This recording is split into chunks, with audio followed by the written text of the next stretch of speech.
ঘটেছে কালকে রাতে একটা বাগান পাড়াতে একটা মেলা হয়েছিল।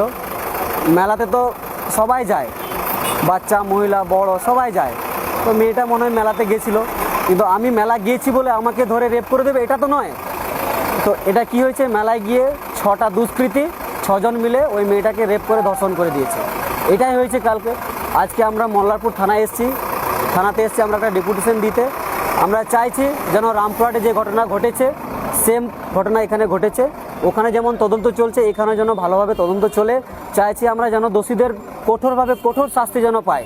যদি না হয় তাহলে আমরা রামপুরহাটে যেমন বড় আন্দোলন নামিয়েছিলাম তার থেকে বৃহত্তম আন্দোলন নামাবো আমরা মল্লারপুরে। আদিবাসী সম্প্রদায়ের এই ঘটনা ঘটছে, কি বলবেন? আপনারা পশ্চিমবঙ্গে দেখছেন, আমি ভারতবর্ষে পশ্চিমবঙ্গে বেশি আমাদের আদিবাসীদের ওপর এত অত্যাচার বাড়ছে কেন? আমরা তো সরকারকে আমরা জিজ্ঞেস করছি। আমরা তো আদিবাসীরা তো পশ্চিমবঙ্গে আমরা সুরক্ষিত নয়, আমাদের আদিবাসী মহিলাগুলো সুরক্ষিত নয়, আপনারা দেখছেন। কিন্তু আমরা সুরক্ষিত কবে হব? এটা তো আমরা জবাব চাইছি, কিন্তু আমরা এখনও জবাব পেলাম না। কেন?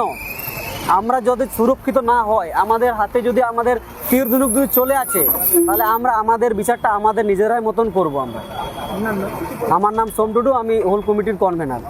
ধর্ষণ কাণ্ড ঘটনা ঘটেছে, আপনারা জানেন যে এখানে গত কয়েক মাস আগেই এখানে মনোজ পালের ঘটনা ঘটেছে, এখানে ধর্ষণ ঘটনা ঘটেছে, মার্ডার ঘটনা ঘটেছে, এখানে ধর্ষণ কাণ্ড ঘটেছে এবং তাড়াতাড়ি যাতে শাস্তি দেওয়া হয় এটা আদালতের কাছে আমরা আবেদন জানাচ্ছি যে তাড়াতাড়ি প্রত্যেকেরই সাজা হোক, ফাঁসি হোক, এটা আমরা চাইছি। এবং ফাঁসি চাইছি, এটা যদি ফাঁসি না দিতে পারি তাহলে এরকম একটা ক্রমাগত সমাজে বেড়ে যাচ্ছে, এই অপরাধগুলো বেড়ে যাচ্ছে।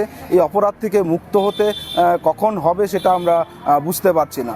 এবং সেখানেও আমরা আশা করব পুলিশ ভালোভাবে তদন্ত করুক এবং তদন্ত করে তাড়াতাড়ি তাদেরকে ফাঁসির কাঠে ঝোলানো হোক, এটাই আমরা আশা চাইছি।